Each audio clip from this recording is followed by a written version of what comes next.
Welcome. I wanted to give a update on the weekly in-person game that we did last night. This is part of an ongoing series where I talk about things that I'm trying in my in-person game with my friends.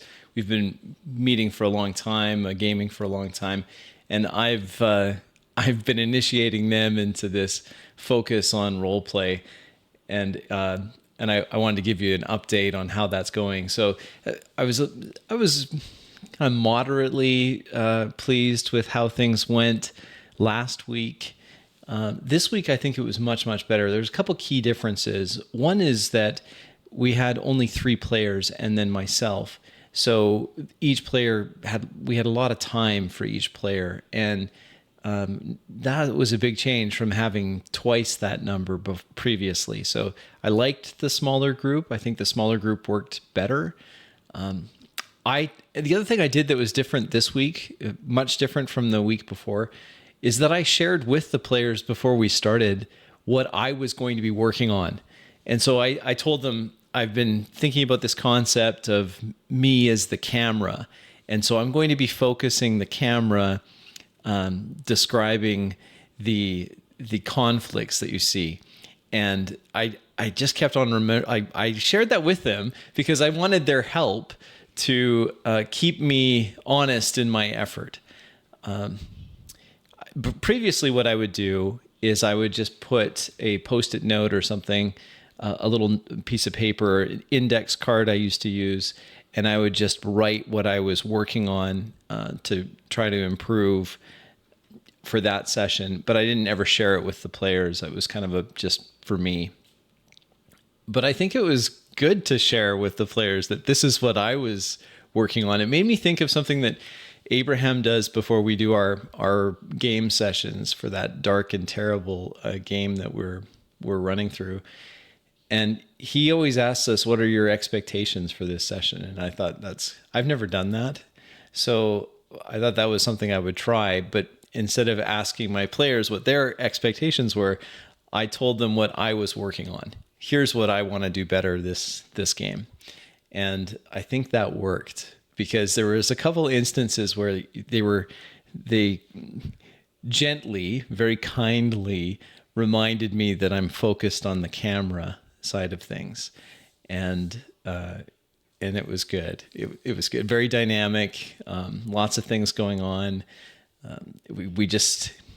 One other thing I wanted to mention, because this has come up, it's come up on other videos that I've watched, this idea of rounds and staying in rounds. And I find that we just start the game session in rounds and we just stay in rounds the whole time. It's not even just combat. I'm just always going between the players to see, like, we just go around the table and we just keep going around the table. And sometimes, as it happened last night, there are times where the player just doesn't have anything else to do. And so they just kind of nod like, no, nothing else for me. And so then I go to the next person.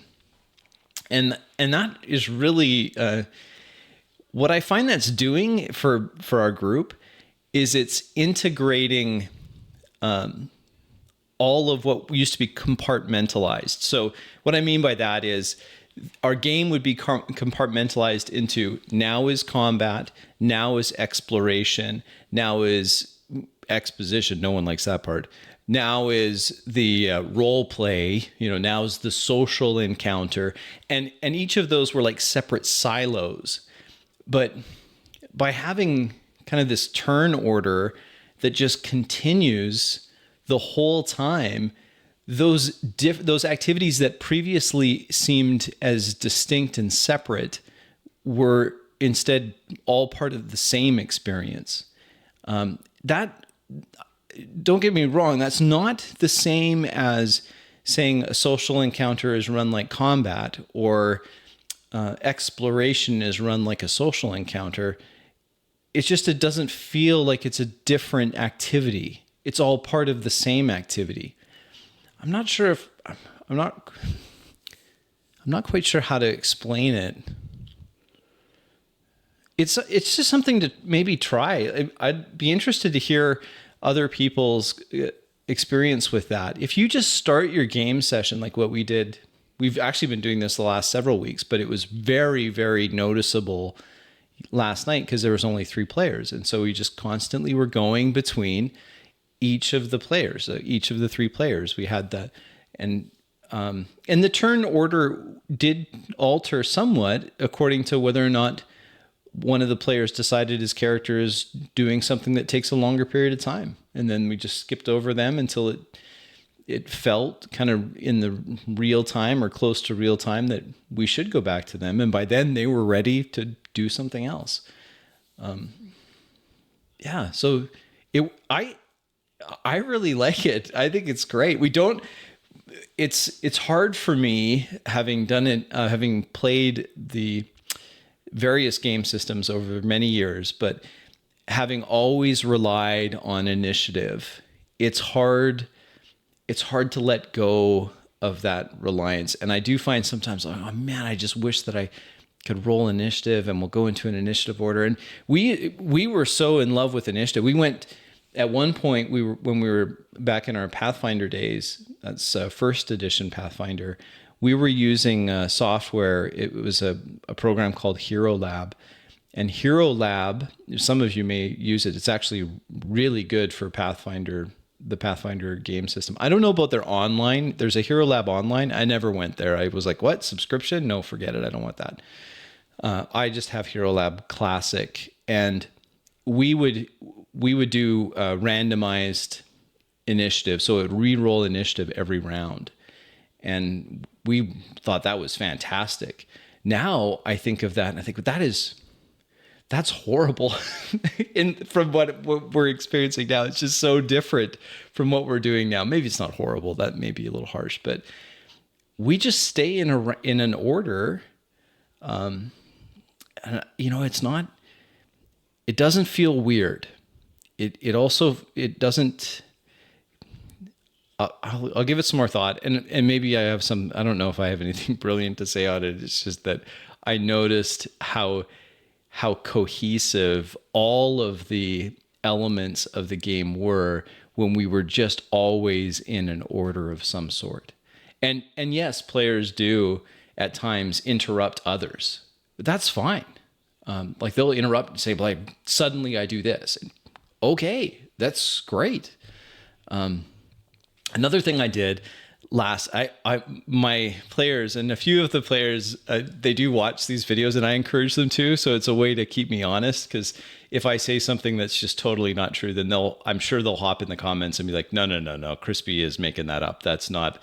So I'm glad that the players are a few of my players. I don't think all of them, because some of them I'm sure wouldn't be interested, but those, Boston John, Mr. Stump, I'm sure you're out there somewhere. If you're watching this, then you can always just, no, he's telling the truth, or no, he's embellishing a little too much. I have been known to embellish.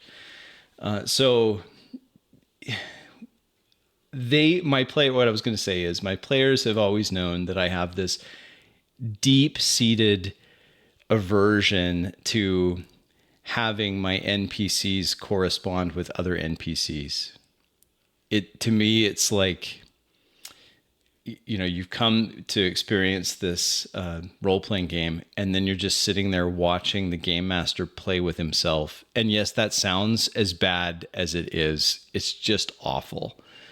And in my opinion, I've always just felt awkward. Like I actually really enjoy, and you may get the impression from watching, if you've watched my other videos, I actually do really enjoy being the center of attention. It's terrible. I'm an egomaniac. I'm way out of control. And so I like the performance side of game mastering. I enjoy that. It's like being in front of the classroom again. It's a lot of fun. I enjoy that. That makes me very strange, I know, and I probably need help. My therapy is just playing more role-playing games. That's probably not going to cure my issues, but who cares? I'm going to do it anyway.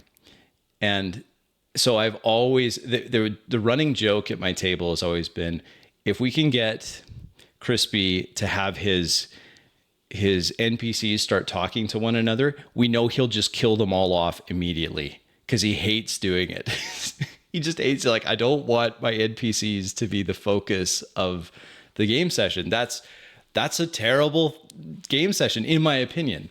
I like having NPCs, but as soon as there's more than one NPC and now they're conversing with one another, I'm immediately uncomfortable. Like, it just doesn't. Maybe you have phobias like that. I might be the only one. If you've ever felt that way, like, oh no, I have two NPCs that are talking to one another and the players are just listening to me talk to myself. This is awful. I'd be very open for suggestions as to how you handle this. But what I did this last session, it was a bit of a breakthrough for me, because I've had this deep-seated aversion to this GM self-talk stuff, where you're running two NPCs, have a conversation between two NPCs. The players are just third parties watching. Instead of doing that, I just briefly describe. I wouldn't try to provide believable dialogue. And when the NPCs were involved, because they were very much involved in a violent confrontation in the game session last night, I just went super simplified. I'm almost like kind of mass battle type mechanic. I just went really, really simplified. Just a couple. I still rolled, because I do think it's important to roll dice when there's a possibility of a dramatic outcome, either good or bad. So I was still rolling dice for them, but I didn't bog down this time. Like, that's always the problem that I've had when it comes to violent confrontations, where there's lots of my characters, whether those are monsters or bad guys or whatever. It feels like I'm just taking so much time. Like, my turn takes longer than everyone else's turn, and by orders of magnitude longer. But last night was different. Last night, we still had that, look at the dice. I always roll dice publicly, unless it's something where it just really doesn't make sense to roll publicly. So I'm rolling there, and we still have that, and it just went really fast. And I didn't get, at no point did I get that kind of fingernails on, like, biting tinfoil, or, fingernails on a chalkboard kind of experience where, oh no, now I have two NPCs talking to one another. I hate that. One of them suddenly dies, which is what I used to do. Not quite that bad. I'm exaggerating, but my players will know that I've always hated that. But I think that I was able to find a bit of a balance last night. It worked really well. Players loved the session. Lots of things got done. Lots of interesting developments happened. And lots of role play too. Lots of role play. Rick had a suggestion for me, and I'm still thinking about it. This is Rick from 28mm RPG, and he said that I should do an audio recording of my in-person game, just so that I can play it back for myself to feel what the pacing was like. I think I'm gonna try that next week. Is I'm just on my cell phone or something. I'll just have a little audio recording so that I can see how that's working out. That's maybe the next thing for me to focus on. But I do think that the focus on the camera, me as the camera, that was great. Like, that was an excellent reminder for me. I've of course read that book where I pulled that expression from many times, but and that's one of the reasons why I read it every year, is because I always kind of like, oh right, yes, I should remember that. So that worked really well. So a very successful week. Lots of good things happened. Smaller group worked fantastic.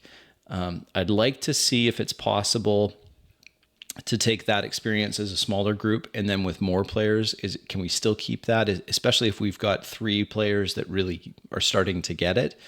And we're still early on. We're not perfect by any means. I don't know that that'll ever happen, but we're getting really close to maybe 80% of the time where we're in character, maybe even a little higher than that. And that's a huge improvement for us. And it shows. Players are just excited. I'm getting text messages sometimes from players hey, I was thinking about this for my character, and it's not mechanics per se. It's not like if I do this certain combination to optimize the feat selection or my skills. If I do this, then I can have a special edge, and that edge gives me this. It's not that. It's more motivation. So it's more about what my character is motivated by, and I think that's a whole new other level of getting into it than just having good mastery of the rules, which is important. I think the rules are important, but in addition to good mastery of the rules, to now have a mastery of what the character's long-term and short-term objectives are, and really be thinking about that, and then be ready for the next session, already knowing what's important to the character. So there's some things for us to work on. I don't want to kind of look at everything with rose-colored glasses. I think it's important to identify areas of improvement, and I did identify one kind of that is going to be a challenging one to fix, if it is even fixable. Maybe I'll talk about that in another video. It's kind of a sensitive thing, but I think it may be something that others have dealt with. Really appreciate everyone that's clicking on these videos. I'm absolutely astonished by how many people clicked on the last one. I thought that was going to be just terrible, and then I had issues but really appreciate you watching these videos, and I do appreciate the comments. Please leave one if I've mentioned a topic that kind of struck your interest. Please let me know. Maybe we can talk about it some more. And yeah, thanks for clicking on the video and watching, and I'll look forward to posting another one here soon, I hope. Thanks.